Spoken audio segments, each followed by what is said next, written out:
Hello. So firstly, I want to say that I don't have the PowerPoint slides in this video, but they will be in the video next to me. So I'm going to talk about digital gig work today, and I'm going to explain it through a social stratification lens, and I'm going to explain it as a new form of class exploitation. So firstly, what are digital gig work platforms? I'm mainly talking about ride-sharing apps and about food delivery apps. Examples of this in Romania could be the Bolt, the Uber apps, or for the food delivery ones, the Glovo app, for example. And why I think this is important is because there has been a rise of digital gig work all over the world in every country for the last few years. And the way these apps are presented by the companies is presented as flexible work, as sort of entrepreneurial work, like you working with them, you're their partner, you're not their employee, and it's just presented in this really nice way, which is very different from the lived reality of the workers. And my main argument, the main argument of this presentation is that digital work doesn't reduce inequality, but is actually a new form of structured inequality, and it deepens class inequality and a new form of class exploitation for the people working in this way. So I'm going to analyze this through social stratification framework, and also through two articles that I chose to prove my point in this presentation. The first concept that I'm going to use is exploitation. Then I'm going to talk about structured inequality, then inequality of condition, and inequality of opportunity. So firstly, exploitation is platform labor. So basically, from a Marxist sociological perspective, exploitation happens when the workers create value, but they have no control over how their work is organized. And this happens in gig work also. The platforms extract value and they decide everything. Like, the workers have no control over their work. They decide the schedules, the pay, the routes that the workers go, and the performance. And the workers of this the platforms carry all the risks.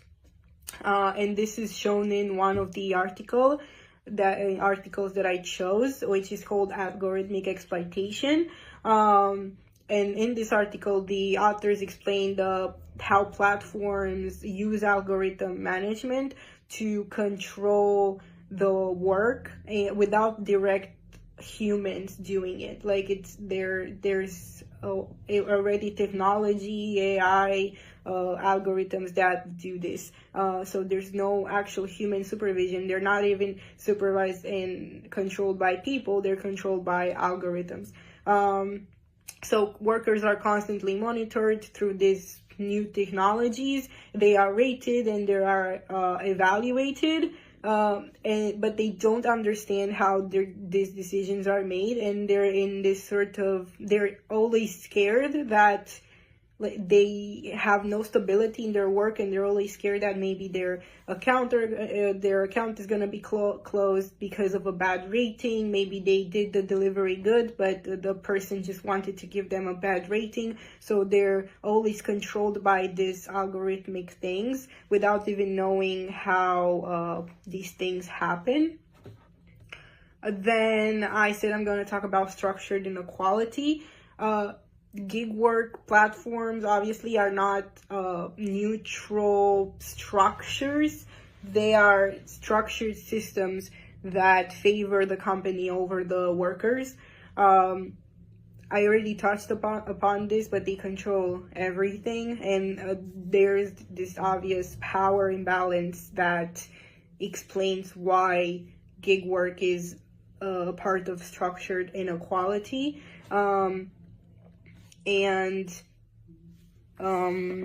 Also here I wanted to add about the flexibility thing, which is fake. Like I said, the PowerPoint is gonna be next to me. There's a quote from one of the interviews from one of the two articles that talks about this fake flexibility. The quote is, if you want a decent wage, you must work very hard every day without rest, up to 12 hours a day, weekends too. This is obviously not flexibility. Like, yes, you don't have an actual schedule like you would have at the 9 to 5, but to have a decent wage and to live a minimum wage, a decent life with your family, you have to work even more than you would do at a normal company, for example, where you have a boss and all of that. This actually creates fake flexibility, and what the company says is obviously not true. And the next slide in the PowerPoint is gonna be a photo, a figure screenshot from driver's rating in the Go, Jack, and Grab system. This is from one of the two articles, and this is about, like, customer reviews are not neutral. I already touched upon this. There are also a mechanism of control, because yes, it's good to have ratings for the people working for your company, but a lot of the times these ratings are, like, if you get a 3-star, for example, rating, maybe they will not give you that much orders as you would get before, and you did everything good, you delivered the food great, or you did everything great, but you have a bad rating, and that's going to affect your whole work. So this is also a mechanism of control.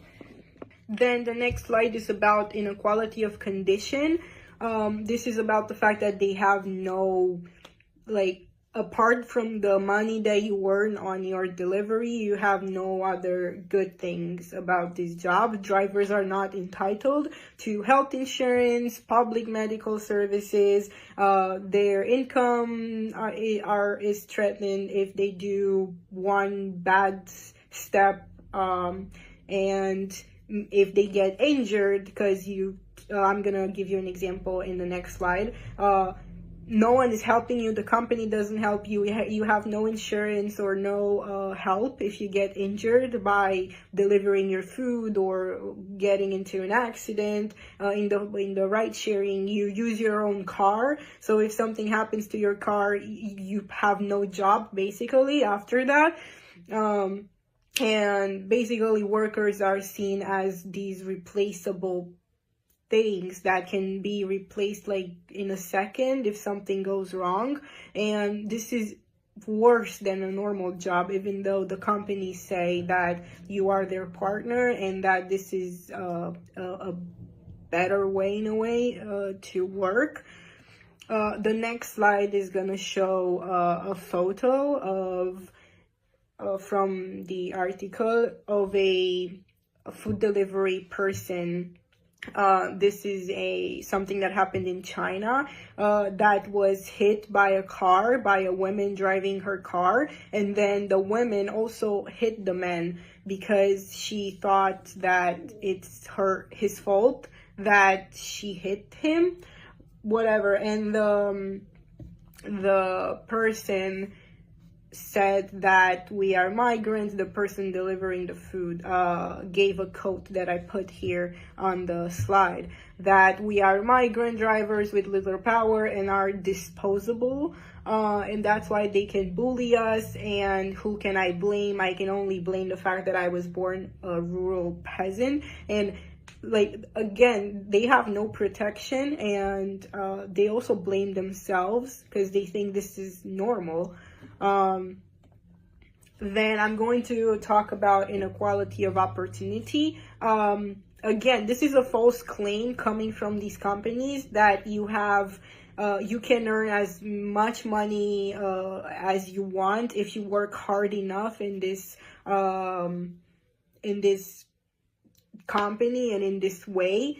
Actually, there's so many barriers to mobility, and you almost have no upward mobility from these jobs, because first of all, you're doing the same thing every day. You're not learning anything new. You're stagnating. I think that's the right word in this sort of work, because you learn nothing new. Also, there's no job progression, and no one is gonna promote you because you have no boss. So you have almost zero upward mobility, even though the platforms claim otherwise. Also, who ends up in gig work? Usually the people who do gig work are either migrants, they're coming from lower class backgrounds, they have less education most of the time. So because you're coming from a lower education system or a lower class background, you're not going to see all these things. Or if you're a migrant, you're going to have no other choice because no one else is hiring you in the country that you came in. So they're profiting off these lower class people and this less education people or these migrants, because they know that they have no other choice other than working for them. Yeah, and then the kind of last part of this presentation is about a critical reflection and a conclusion.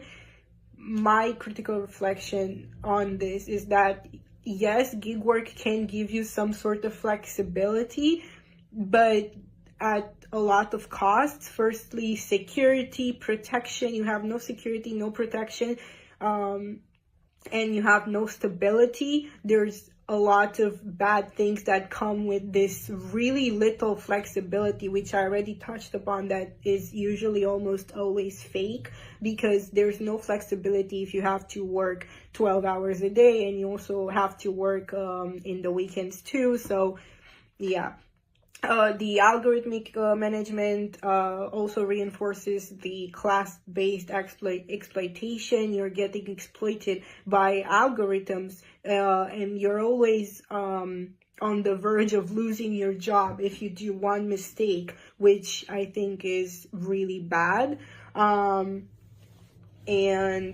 platform capitalism may represent a new form of class exploitation rather than genuine independence, like it says on the PowerPoint, and like this whole presentation was trying to give this point that this is not independence like the companies claim. This is actually a new form of class exploitation that is wrapped in this nice way of looking at it, and this is why this is a new way of creating inequality in the world. Also, the last slide is referencing the two articles that I chose to make my ideas clearer. And yeah, thank you for listening. I hope this was a good explanation of what I tried to say. Thank you.